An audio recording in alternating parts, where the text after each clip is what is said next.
हम चाहे कितनी नमाजें पढ़ लें, चाहे कितने रोज़े रख लें, चाहे कितनी इबादतें कर लें, हज कर लें, लेकिन हमारा आपसी ताल्लुक़ एक दूसरे से अगर अच्छा नहीं है तो हमारी इबादत बेकार है। याद रखिएगा, बहुत अहम चीज़ बतला रहा हूँ मैं।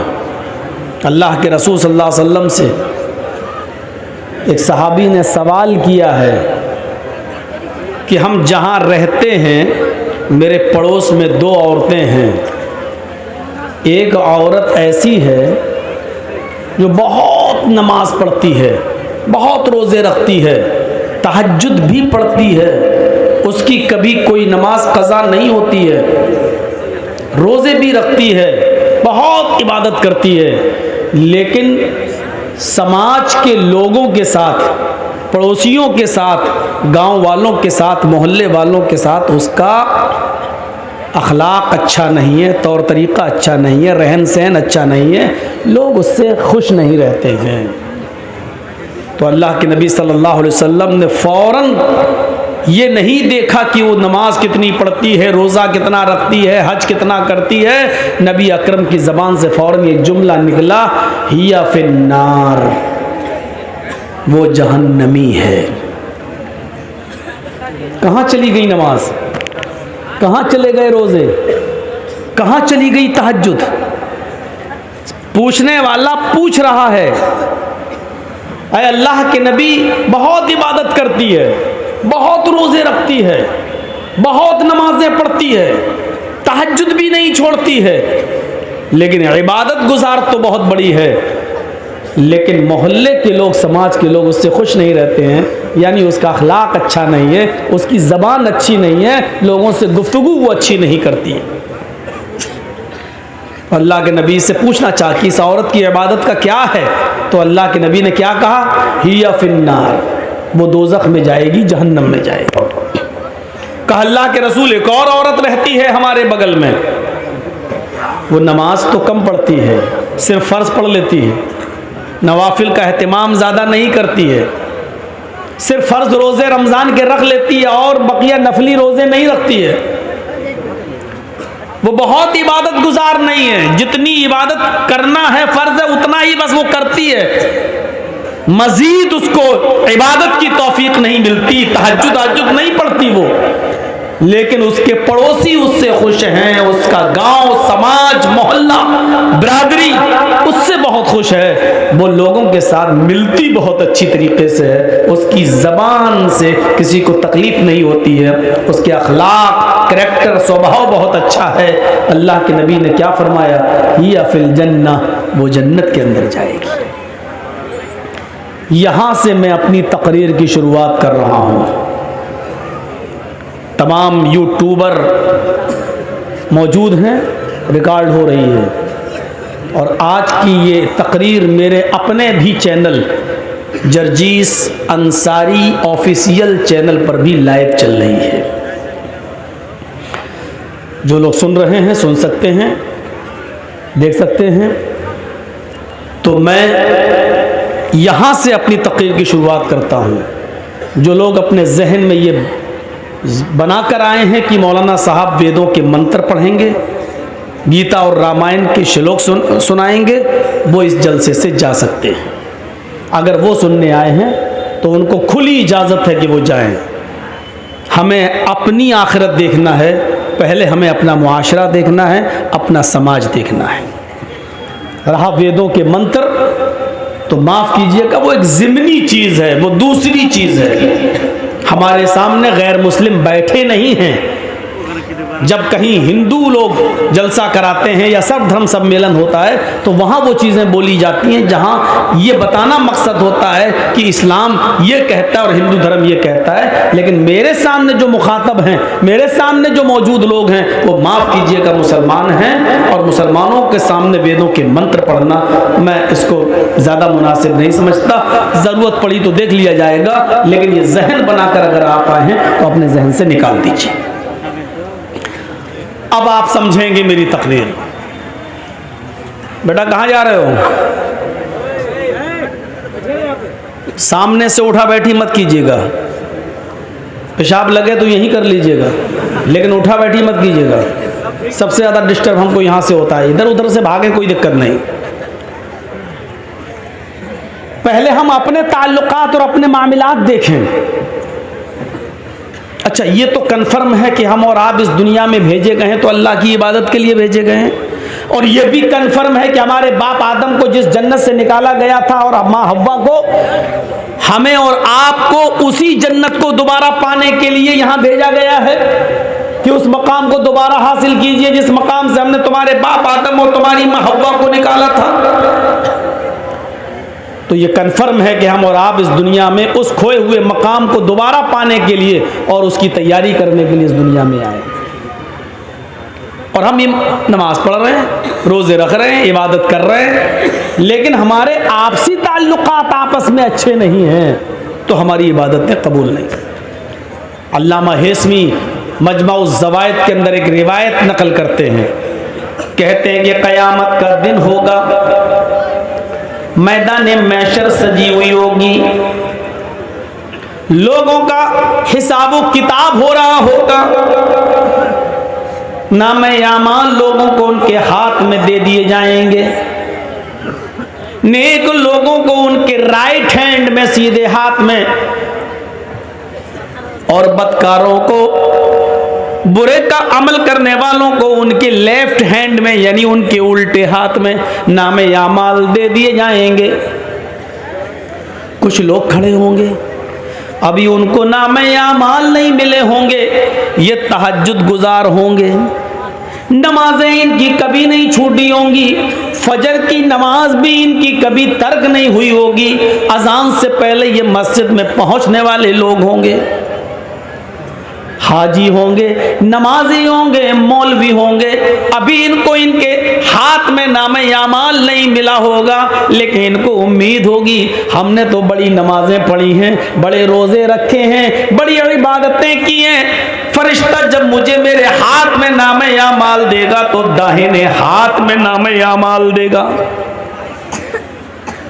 लेकिन फरिश्ता जब उसके हाथ में नाम-ए-आमाल देने आएगा तो ये अपना दाहिना हाथ बढ़ाएंगे, फरिश्ता आमाल नामा पीछे कर लेगा और कहेगा कि तुम अपना उल्टा हाथ, अपना बायां हाथ बढ़ाओ।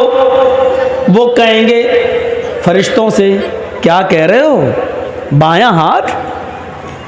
हमने तो नमाजें पढ़ी हैं, हमने तो रोजे रखे हैं, हमने तो हज किए हैं, हमने तो तहज्जुद पढ़ी हैं, हमें उल्टे हाथ में नाम-ए-आमाल क्यों दोगे? फरिश्ता कहेगा मैं ये कुछ नहीं जानता, मेरे रब ने तुम्हें उल्टे हाथ में नाम-ए-आमाल देने का हुक्म मुझे दिया है, बढ़ाओ अपना बायां हाथ। ये नमाजी, ये रोजदार, ये तहज्जुद गुजार, ये हाफिज, ये मौलवी, ये हाजी मजबूर होकर अपना बायां हाथ बढ़ाएगा और उसको उसके उल्टे हाथ में नाम-ए-आमाल दे दिया जाएगा।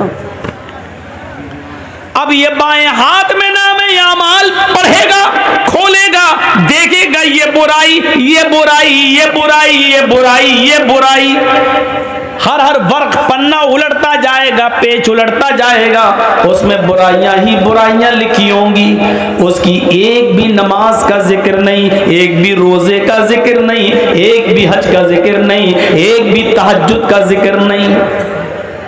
वो ये देखेगा, अपना नाम-ए-आमाल उठाकर बंद कर देगा, चीखेगा और चिल्लाएगा आईना हसनाती या रब्बल आलमीन, हाय अल्लाह इसमें तो मेरे गुनाह ही गुनाह लिखे हैं, हमारे नाम-ए-आमाल में तो बुराइयां ही बुराइयां लिखी हुई हैं, हमने जो नमाजें पढ़ी थी वो कहाँ चली गई, हमने जो रोजे रखे थे वो कहाँ चले गए, हमने जो हज किया था वो कहाँ चला गया, हमने जो तहज्जुद पढ़ी थी वो कहाँ चला गया, हमने जो सदका और खैरात किया था मस्जिदों में और मदरसों में जो हमने चंदा दिया था, ये नेकियां कहाँ चली गई, आईना हसनाती या रब्बल आलमीन, आय अल्लाह मेरी नेकियों का क्या हुआ, मेरी नेकियां कहाँ चली गई। आवाज आएगी गैब से, ओ मेरे बंदे तेरी गीबत ने, तेरी चोली ने, तेरे हसद ने,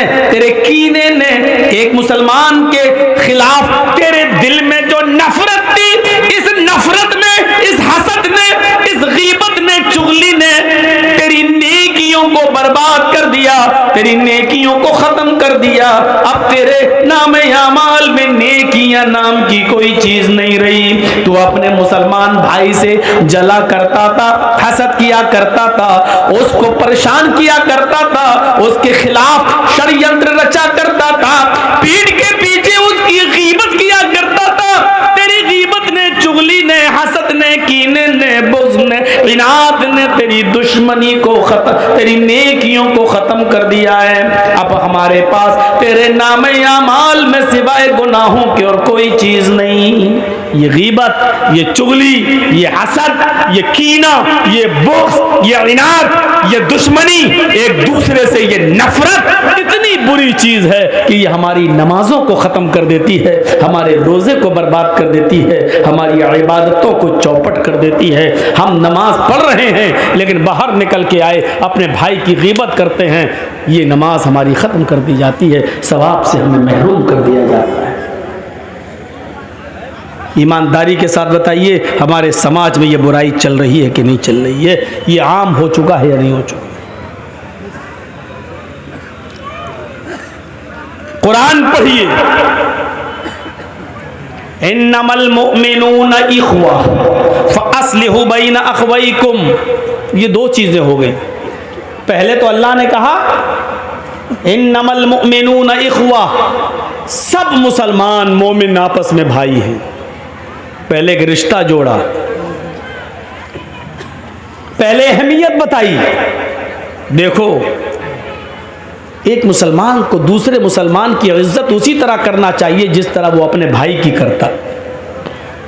कोई अगर उसके भाई को गाली दे दे तो उसको बर्दाश्त नहीं होता है, ऐसे ही अगर कोई किसी मुसलमान को सताए तो इसको बर्दाश्त नहीं होना चाहिए, उसको अपने भाई की तरह समझना चाहिए।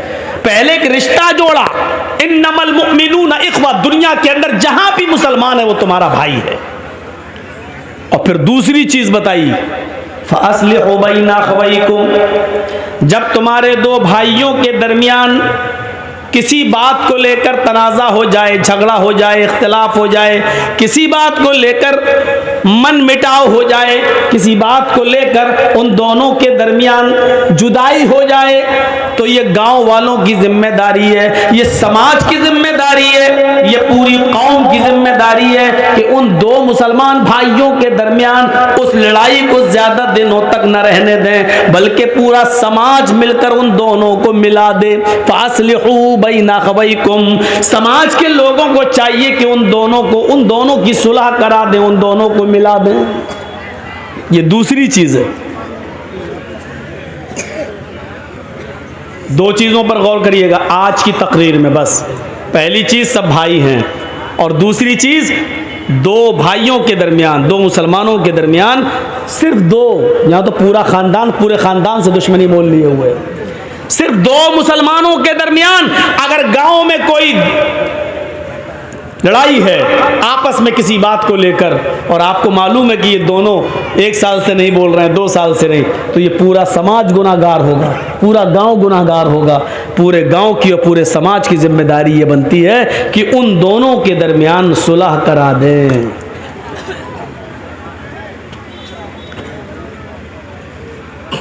सुलह कराने के लिए एक हुक्म और दिया है। झूठ कितनी बुरी चीज है। कोई अगर अपने मुंह से झूठ बोलता है तो अल्लाह के नबी सल्लल्लाहु अलैहि वसल्लम ने फरमाया कि जब कोई बंदा झूठ बोलता है तो उसके मुंह से इतनी गंदी बदबू निकलती है कि उसकी बदबू से फरिश्ता 1 मील दूर भाग जाता है। यहां से आप अंदाजा लगा सकते हैं कि झूठ कितनी बुरी चीज है। एक हदीस में आता है कि अल्लाह के नबी से किसी सहाबी ने पूछा, अल्लाह के रसूल क्या मोमिन बुज़दिल हो सकता है? अल्लाह के नबी ने कहा हाँ हो सकता है। दूसरा सवाल किया, ऐ अल्लाह के नबी, क्या मोमिन बखील हो सकता है, कंजूस? आपने कहा हाँ हो सकता है, उसने पैसा ज़्यादा कमा लिया हो और अल्लाह की राह में ज़्यादा खर्च ना करे, कंजूस हो सकता है, बखील हो सकता है, माल और दौलत की मोहब्बत उसके दिल में आ सकती है, हो सकता है। देखो भाई, जिसको निकलना हो जल्दी निकल जाओ, अभी मैं इजाज़त दे रहा हूँ, अभी निकल जाओ, चलो। तो छोटा सा देखिए, अभी वहाँ जाके क्या करेगा, इसकी तो शादी भी नहीं हुई है।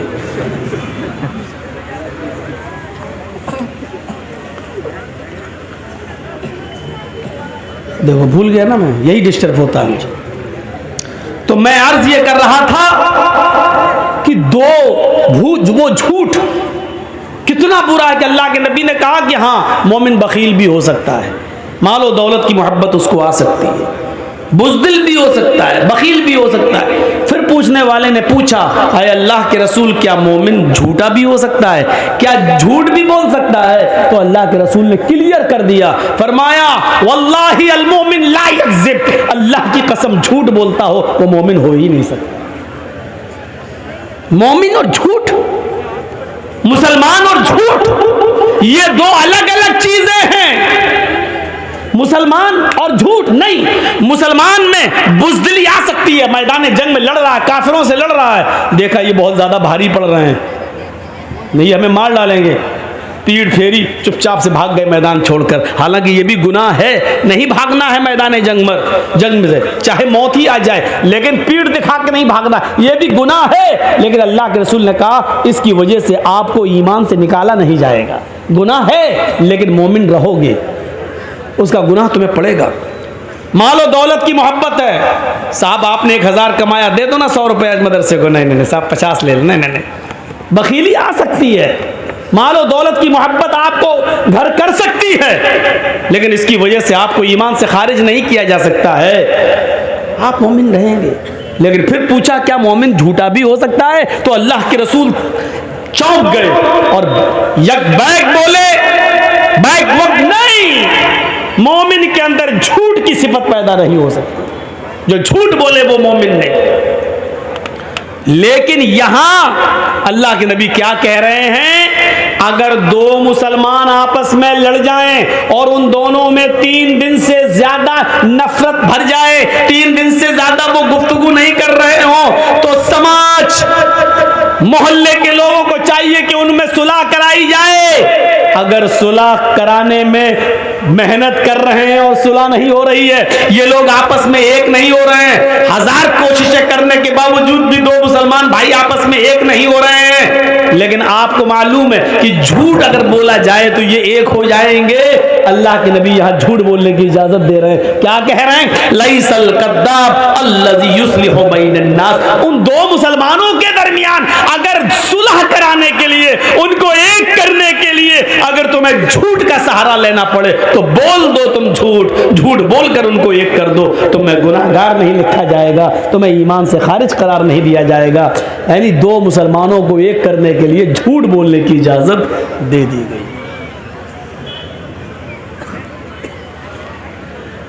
इसी तरीके से अगर किसी की बीवी नाराज हो और मन न रही हो तो शौहर अपनी बीवी को मनाने के लिए भी झूठ बोल सकता है, लेकिन इतना बड़ा झूठ मत बोलना कि पकड़ जाए। हाँ इतनी मोहब्बत करता हूँ, तुम कहो तो चांद तोड़ के लाए। अबे 1 मील तो ऊपर जा नहीं सकता, तो 2,40,000 मील की ऊंचाई पे जाके चांद तोड़ के लाएगा? तो इतना बड़ा भी झूठ मत बोलना कि बीवी को यकीन ही ना आए। हल्का फुल्का झूठ जिससे वो मान जाए शौहर बोल सकता है, इजाजत है, इसके अलावा और कहीं नहीं। तो मेरे भाइयों आप अंदाजा लगाइए कि एक मुसलमान का दूसरे मुसलमान के साथ क्या मामला है, कि अगर झूठ बोलकर भी उन दोनों को एक किया जा सकता है तो कर दो। इससे अंदाजा लगा सकते हैं कि झूठ जो इतना बुरा हो कि बोलने वाले के मुंह की बदबू से फरिश्ते 1 मील दूर भाग जाते हो, और यहां इजाजत दे रहे हैं अल्लाह के रसूल, अगर उन दोनों को एक करने के लिए झूठ का सहारा लेना पड़ रहा है तो ले लो। इन्नमल मुमिनूना इख्वा, सारे मुसलमान आपस में भाई भाई हैं। भाई का मतलब जानते हो? ट्रेन में आप सफर करिए, कितनी जल्दी दोस्ती हो जाती है। जर्जी साहब दिल्ली से बैठे कलकत्ता आ रहे हैं, ट्रेन में बैठे हुए हैं, मेरी सीट इधर है, मेरी सीट के सामने एक और मुसलमान भाई बैठा। एक मिसाल दे रहा हूँ, पूछना नहीं कब का वाकया है, एक मिसाल दे रहा हूँ। सामने एक और मुसलमान भाई बैठा हुआ, हम उसको नहीं जानते, वो हमें नहीं जानता। मैंने उसको देखा, लग रहा मुसलमान, उसने हमको देखा, हाँ ये भी मुसलमान। सलाम वालेकुम वालेकुम। अच्छा माशाल्लाह। कहाँ जा रहे हो? कलकत्ता। कोलकाता। अच्छा, मैंने पूछा अच्छा भाई आप कहाँ जा रहे हैं? हाँ कोलकाता। मैं भी वही जा रहा हूँ, कलकत्ता।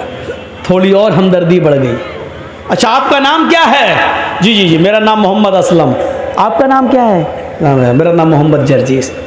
माशाल्लाह। और थोड़ी कुर्बत बढ़ गई।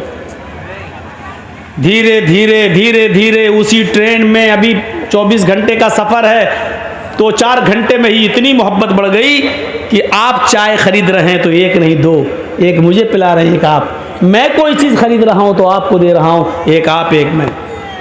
थोड़ी और कुर्बत बढ़ी। अच्छा कहाँ जाओगे? कोलकाता में मडिया बुरुज। आप कहाँ जाएंगे? अरे साहब मैं भी वहीं जा रहा हूँ। लीजिए, और कुर्बत बढ़ गई। अब ये कुर्बत इतनी बढ़ गई कि मैं किसी स्टेशन पर पानी भरने के लिए उतरता हूँ तो वो आदमी मेरे सामान की देखरेख कर रहा है, क्योंकि ये हमारा भाई है, सफ़र का साथी है। वो किसी स्टेशन पे उतरता है तो हम उसका सामान देख रहे हैं। आप इतना भरोसा हो गया, जब मैं उतरता हूँ तो उससे कहता हूँ मेरा सामान देखना, जब वो उतरता है तो मुझसे कह देता भाई साहब मैं उतर रहा हूँ, मेरा सामान देखना। अब उसकी न सिर्फ जान बल्कि उसके माल की हिफाजत की जिम्मेदारी भी एक दूसरे के ऊपर आयद हो जाती है। 15-16 घंटे 20 घंटे के सफर में सिर्फ जान पहचान की बुनियाद इतनी सख्त हो जाती है कि आप उसकी जान के भी मुहाफिज हो जाते हैं। अगर कोई उसको छेड़े तो आप उसके लिए लड़ने लगते हैं, आपको कोई गाली दे तो वो आपका साथ देने लगता है।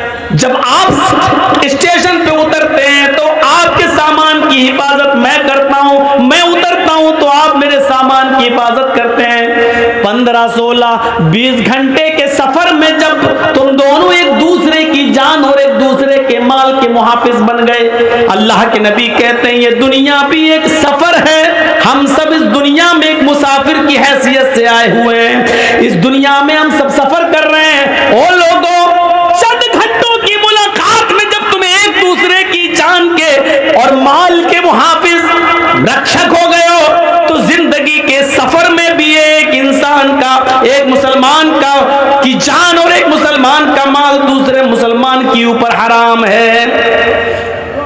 अल्लाह के रसूल ने हज्जतुल विदा के मौके पर जो खुतबा दिया था, उस खुतबे में आपने यही जुमले कहे थे, इन्ना दिमाअकुम व अमवालकुम हरामुन अलैकुम का हुर्मत यौमिकुम हाज़ा फी बलदिकुम हाज़ा फी शहरिकुम हाज़ा।